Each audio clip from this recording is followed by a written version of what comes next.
paling suka nyanyian Harmonik Perdana. Konsep dah. Batik, painting. Flashmob Team Setia. Makan lah. Fashion show. Fashion show lah. Semestinya konsert. Fashion show.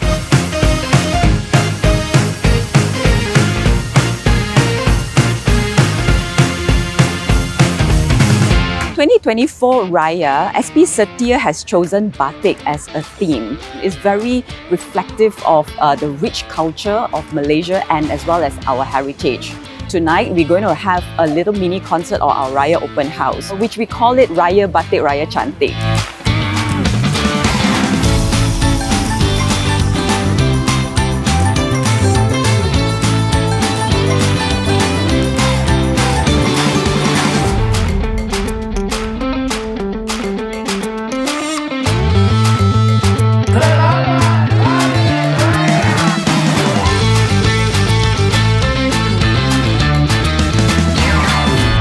Very amazing. This is like very happening. Hari ni I rasa macam benda menarik. Kita dapat mengeratkan hubungan dan banyak aktiviti kat sini lah. Everybody here is like from different races and they're all like enjoying the event together. Saya percaya aktiviti hari ni boleh menghubungkan hubungan, menyatukan komuniti ni semua.